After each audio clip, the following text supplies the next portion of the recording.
नमस्कार, मैं हूं श्वेता। बिहारी न्यूज में आपका स्वागत है। खबरों की ओर बढ़ने से पहले एक नजर डालते हैं आज की सुर्खियों में। बिहार राजस्व और भूमि सुधार विभाग ने डिजिटल क्रांति की ओर बढ़ाया कदम। अब 10 सेवाएं घर बैठे होंगी ऑनलाइन उपलब्ध। जमीन मालिक और रैयत बिना सरकारी दफ्तर गए कर सकेंगे दाखिल खारिज। बिहार में बिजली उपभोक्ताओं के लिए बड़ी राहत। अब हर बिल पर फ्यूज कॉल सेंटर का नंबर होगा अनिवार्य। शिकायत दर्ज होने पर यूनिक आईडी और रियल टाइम ट्रैकिंग की सुविधा कराई जाएगी उपलब्ध। बिहार विद्यालय परीक्षा समिति ने 2026 के वार्षिक परीक्षा प्रवेश के लिए नियम कड़े किए। छात्रों को परीक्षा शुरू होने से 1 घंटा पहले पहुंचना होगा सेंटर। देर से आने पर प्रवेश होगा प्रतिबंधित। बिहार में किसानों के लिए बड़ी राहत। प्रधानमंत्री कृषि सिंचाई योजना के तहत ड्रिप और स्प्रिंकलर सिंचाई के लिए 5 फरवरी तक करे आवेदन। बड़े किसानों को 70% और लघु सीमांत किसानों को 80% तक मिलेगा अनुदान।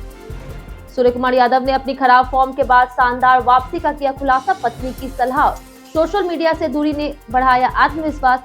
न्यूजीलैंड के खिलाफ T20 सीरीज में दिखाई ताकत। चलिए एक नजर डालते हैं शाम तक की बड़ी खबरों की ओर विस्तार से।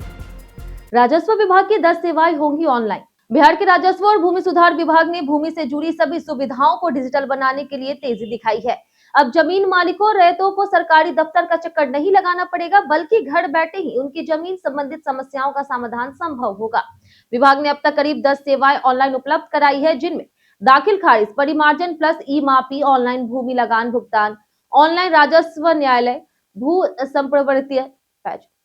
संपरिवर्तन, राजस्व मानचित्रों की डोर स्टेप डिलीवरी, जमाबंदी और एसएमएस अलर्ट और एलपीसी शामिल है। उप मुख्यमंत्री विजय कुमार सिन्हा के निर्देश पर लगातार निगरानी की जा रही। अब बिजली बिल पर अनिवार्य होगा फ्यूज कॉल सेंटर का संपर्क नंबर। बिहार के बिजली उपभोक्ताओं के लिए बड़ी राहत देते हुए ऊर्जा सचिव सब बिजली कंपनी के अध्यक्ष मनोज कुमार सिंह ने कई अहम निर्देश दिए। अब बिजली बिल पर संबंधित क्षेत्र के फ्यूज कॉल सेंटर का संपर्क नंबर अनिवार्य रूप से अंकित किया जाएगा, जिससे उपभोक्ता सीधे समस्या की सूचना दे सकेंगे। इसके साथ ही मुख्यालय स्तर पर एक एकीकृत ऑनलाइन पोर्टल विकसित किया जाएगा, जहां शिकायत दर्ज होते ही उपभोक्ता को यूनिक आईडी मिलेगा और वो रियल टाइम स्थिति देख सकेगा। गर्मी को देखते हुए मार्च तक सभी फीडर विद्युत संरचनाओं के मेंटेनेंस, बिजली चोरी पड़ सकती और सुरक्षा मानकों के पालन पर भी जोर दिया गया। देर से आने वालों को नहीं मिलेगी परीक्षा में एंट्री। बिहार विद्यालय परीक्षा समिति ने मैट्रिक और इंटरमीडिएट वार्षिक परीक्षा 2026 के लिए परीक्षा केंद्रों में प्रवेश को लेकर के सख्त निर्देश जारी किए। परीक्षार्थियों को परीक्षा शुरू होने से 1 घंटा पहले केंद्र में प्रवेश करना अनिवार्य होगा। प्रथम पाली में सुबह 8:30 बजे से प्रवेश मिलेगा और 9 बजे गेट बंद होगा, जबकि द्वितीय पाली में दोपहर 1 बजे से प्रवेश और 1:30 से गेट बंद किया जाएगा। देर से आने पर प्रवेश नहीं मिलेगा। मैट्रिक परीक्षा 17 से 25 फरवरी और इंटर परीक्षा फरवरी में होगी। राज्य भर में मैट्रिक के 1699 और इंटर के 1762 केंद्र बनाए गए हैं। ड्रिप और स्प्रिंकलर सिंचाई के लिए 5 फरवरी तक करें आवेदन। बिहार सरकार ने किसानों के लिए बड़ी सौगात दी। प्रधानमंत्री कृषि सिंचाई योजना के तहत किसान ड्रिप और स्प्रिंकलर सिंचाई के लिए 5 फरवरी तक आवेदन कर सकते हैं। बड़े किसानों को ड्रिप पर 70% और लघु सीमांत किसानों को 80% तक का अनुदान मिलेगा, जबकि स्प्रिंकलर के लिए बड़े किसानों को 45% और लघु सीमांत किसानों को 55% तक की सहायता दी जाएगी। आवेदन के लिए किसान डीबीटी पोर्टल पर रजिस्टर्ड होना जरूरी है। इस सिंचाई प्रणाली से जल की खपत 60% तक कम होती है, फसल उत्पादकता 40 से 50% तक बढ़ती है और उर्वरक और खरपतवार की बचत भी संभव है। पश्चिमी चंपारण और बक्सर में बनेगा स्पेशल इकोनॉमी जोन। बिहार को इंडस्ट्रियल हब बनाने की दिशा में सरकार तेजी से काम कर रही है। डिप्टी सीएम सम्राट चौधरी के अनुसार उद्योग लगाने के लिए अब तक 1285 एकड़ जमीन अधिग्रहित की जा चुकी है। पश्चिम चंपारण के कुमारबाग और बक्सर के नवानगर में 2 स्पेशल इकोनॉमी जोन बनाए जाएंगे, जिन पर करीब 300 करोड़ रुपए खर्च होंगे। इन जोन में लाखों लोगों को रोजगार मिलेगा और आसपास के जिलों को भी लाभ होगा। उद्योग मंत्री डॉक्टर दिलीप कुमार जायसवाल ने कहा कि नई इंडस्ट्रियल पॉलिसी आईटी हब और सेमीकंडक्टर फैक्ट्री से बिहार की आर्थिक पहचान बदलेगी और पलायन रुकेगा। बिहार में शहरों का विस्तार और ग्रामीण सड़कें डबल लेन बनाने का निर्णय। मुख्यमंत्री नीतीश कुमार ने बीते दिन वैशाली में समृद्धि यात्रा के दौरान कहा कि बिहार में नए आधुनिक नियोजित शहरों का विकास किया जाएगा। शहरों में शहरी विस्तार और नागरिक सुविधाओं को सुदृढ़ किया जाएगा। ग्रामीण क्षेत्रों में सड़कें चरणबद्ध तरीके से 2 लेन चौड़ी होगी। इसके अलावा 5 नई एक्सप्रेसवे सड़कों का निर्माण किया जाएगा। मुख्यमंत्री ने बिजली और सौर ऊर्जा के आधारभूत संरचना सुदृढ़ीकरण, पर्यटन स्थलों और खेल इंफ्रास्ट्रक्चर के विकास पर भी जोर दिया। प्रगति यात्रा और 7 निश्चय योजना के तहत स्वीकृत योजनाओं के क्रियान्वयन को तेजी से पूरा करने का निर्देश दिया गया। पटना नगर निगम 5 स्टार रेटिंग के लिए क्वालिफाई। पटना नगर निगम ने स्वच्छता सर्वेक्षण 2025-26 के डेस्कटॉप असेसमेंट में 5 स्टार रेटिंग के लिए क्वालिफाई कर लिया है। अब अगला चरण फील्ड असेसमेंट का होगा, जिसमें स्वच्छता, कचरा प्रबंधन, अपशिष्ट जल प्रबंधन और नागरिक सुविधाओं की वास्तविक स्थिति का मूल्यांकन किया जाएगा। नगर निगम ने खुले में शौच, गंदगी फैलाने और पान तंबाकू थूकने वालों पर जुर्माना का प्रावधान किया। गीले सूखे कचरे को अलग करने, डोर टू डोर कचरा कलेक्शन, दीवारों पर पेंटिंग और सार्वजनिक स्थलों का सौंदर्यीकरण किया जा रहा। पिछली बार पटना को 21वां स्थान मिला था।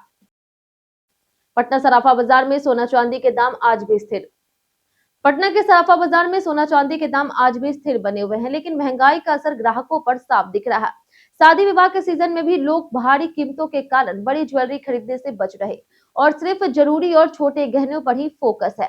24 कैरेट सोना 1,51,500 रुपए प्रति 10 ग्राम, वहीं 22 कैरेट 1,41,500 रुपए और 18 कैरेट 1,16,500 रुपए में बिक रहा है।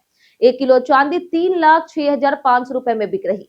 पुराने आभूषणों का एक्सचेंज रेट भी काफी घट गया। मुजफ्फरपुर कपड़पुरा डबल लाइन पर ट्रेनों का परिचालन जल्द होगा शुरू।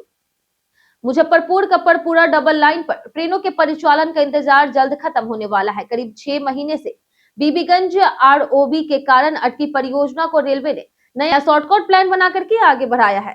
सदातपुर में अस्थायी क्रॉस पॉइंट बनाकर के ट्रेनें मुजफ्फरपुर जंक्शन तक चलेगी। जैसे ही बीबीगंज आरओबी बन जाएगा, यह अस्थायी मार्ग हट जाएगा और लाइन सीधे जंक्शन की लाइन नंबर 21 से जुड़ जाएगी।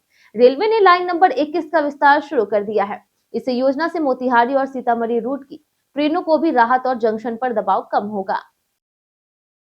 आरजेडी ने तेजस्वी यादव को राष्ट्रीय कार्यकारी अध्यक्ष किया नियुक्त। नेता प्रतिपक्ष तेजस्वी यादव को आरजेडी का राष्ट्रीय कार्यकारी अध्यक्ष नियुक्त किया गया। यह फैसला पटना के होटल मौर्या में हुआ और आरजेडी की राष्ट्रीय कार्यकारिणी बैठक में लिया गया, जिसमें लालू प्रसाद यादव, राबड़ी देवी, मीशा भारती, संजय यादव समेत कई वरिष्ठ नेता मौजूद थे।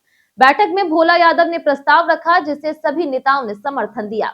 तेजस्वी यादव को पार्टी का कार्यकारी अध्यक्ष बनाए जाने का व्यापक समर्थन मिला। बिहार चुनाव के बाद यह आरजेडी की पहली बड़ी राजनीतिक बैठक है, जिसमें पार्टी की भविष्य की दिशा और आगामी रणनीति पर भी विचार विमर्श किया गया और 27 राज्यों के प्रदेश अध्यक्ष भी शामिल हुए। कैबिनेट विस्तार से पहले नीतीश सरकार बोर्ड और आयोग में छटनी करेगी। बिहार में संभावित कैबिनेट विस्तार से पहले नीतीश सरकार एक्शन मोड में आ गई। बोर्ड, निगम और मनोनयन से गठित आयोगों के पुनर्गठन और छटनी की तैयारी शुरू हो चुकी है। एनडीए घटक दल उन पदधारकों की समीक्षा कर रहे हैं जिनकी चुनावी भूमिका प्रभावी नहीं रही या फिर जिन पर दल विरोधी गतिविधियों के आरोप है। मंत्री स्तर की सुविधाएं पाने वाले कुछ पदाधिकारियों पर कार्रवाई संभव है। इसके साथ ही नए आयोगों के गठन की भी तैयारी है, जिसमें युवा आयोग प्रमुख है। इसमें इस बार कार्यकर्ताओं के बजाय विषय विशेषज्ञों की प्राथमिकता दी जाएगी। आरएसएस प्रमुख मोहन भागवत पहुंचे मुजफ्फरपुर। राष्ट्रीय स्वयंसेवक संघ के सरसंघचालक मोहन भागवत बिहार दौरे के दौरान आज मुजफ्फरपुर पहुंचे। उन्होंने मधुकर निकेतन, आलमबाग चौक पर अल्पाहार ग्रहण किया और फिर गढ़हा स्थित ब्लू डायमंड रिजॉर्ट में संवाद कार्यक्रम में शामिल हुए। 2 दिवसीय प्रवास में 26 जनवरी गणतंत्र दिवस पर वो झंडोत्तोलन करेंगे और संघ पदाधिकारियों के साथ संवाद करेंगे। कार्यक्रम स्थल पर उत्तर बिहार के विभिन्न जिलों से प्रतिनिधि पहुंचे और राष्ट्रीय पैच और रजिस्ट्रेशन जारी रहा। सुरक्षा व्यवस्था कड़ी की गई। डॉग स्क्वाड द्वारा तलाशी ली गई और केवल आमंत्रण पत्र धारक को प्रवेश की अनुमति दी गई। पटना हॉस्टल नीट छात्रा मौत मामले में 2 पुलिसकर्मी हुए सस्पेंड। पटना के शंभू गर्ल्स हॉस्टल में नीट छात्रा की मौत मामले में 2 पुलिसकर्मियों को सस्पेंड कर दिया गया। थानेदार रोशनी कुमारी और दरोगा हेमंत झा पर लापरवाही का आरोप था, क्योंकि घटना की सूचना मिलने के बावजूद समय पर कार्रवाई नहीं की गई। घटना के 3 दिन बाद तक हॉस्टल और कमरे को सील नहीं किया गया।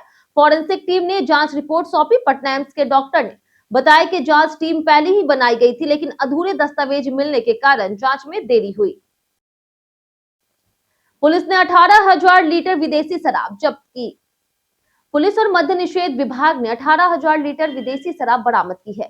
रजौन और बाराहाट थाना क्षेत्र में संयुक्त छापेमारी में 2 ट्रक जब्त किए गए और एक चालक विजय कुमार महतो को गिरफ्तार किया गया। शराब को धान की बोरियों के नीचे छिपा करके समस्तीपुर ले जाया जा रहा था। बरामद शराब में विभिन्न ब्रांड शामिल है। वहीं पुलिस आरोपी से तस्करी नेटवर्क और सप्लायर के बारे में पूछताछ कर रही। बौसी अनुमंडल पुलिस रजौन और बाड़ाहाट टीम ने अभियान का नेतृत्व किया। जिले में शराबबंदी कानून का उल्लंघन रोकने के लिए अभियान लगातार जारी रहेगा। पत्नी की सलाह से लौटी सूर्य कुमार यादव की शानदार टी20 फॉर्म। भारतीय कप्तान सूर्य कुमार यादव ने कहा कि उनकी फॉर्म लौटने में पत्नी की सलाह और सोशल मीडिया से दूरी मददगार रही। 2025 में खराब प्रदर्शन के बाद उन्होंने न्यूजीलैंड के खिलाफ टी20 सीरीज में शानदार वापसी की। पहले मैच में 32 और दूसरे में 82 रन बनाए। सूर्य कुमार ने बताया कि पत्नी ने उन्हें मैदान पर समय लेने और मानसिक रूप से फोकस रहने की सलाह दी, जिससे आत्मविश्वास बढ़ा। उन्होंने माना कि टीम खेल में अभिषेक शर्मा पर निर्भरता की धारणा गलत है और अन्य खिलाड़ियों को भी प्रदर्शन करने का मौका देना जरूरी है। बीते दिन हमारे द्वारा पूछे गए सवाल का जवाब आप लोगों में से बहुत लोगों ने हमारे कमेंट बॉक्स सेक्शन में लिख कर दिया है। जिन्होंने हमारे द्वारा पूछे गए सवाल का जवाब दिया उनके नाम है सुभाष सिंह, संजीव कुमार, राकेश मिश्रा, रंजित तिवारी, नगेंद्र कुमार, अनवर करीम खान, कुश कुमार, मनीर आलम, नौशाद रजा, रामशंकर प्रसाद, मिंटू ठाकुर, दिलखुश कुमार, अमित कुमार, दीपक कुमार, प्रियंका कुमारी, शशि भूषण, रवि मोहन वर्मा, बाबूलाल मरांडी, हरेंद्र सिंह, विनोद शाह, राजेंद्र ताती, कामेश्वर सिंह, अर्जुन राम, राजकिशोर महतो, जगन्नाथ शाह, रंजित मिश्रा और हरेंद्र सिंह। इसी के साथ बढ़ते हैं आज के सवाल की ओर। आज का सवाल है, आपके क्षेत्र में मौसम का क्या हाल है? आप अपना जवाब हमें हमारे कमेंट सेक्शन में लिखकर जरूर बताएं। आज के लिए इतना ही। बिहार की तमाम खबरों के साथ बने रहने के लिए देखते रहे बिहारी न्यूज। और साथ ही अगर आप यूट्यूब चैनल पर देख रहे हैं तो चैनल को सब्सक्राइब कर दें और अगर आप फेसबुक पेज पर देख रहे हैं तो लाइक और फॉलो जरूर करें।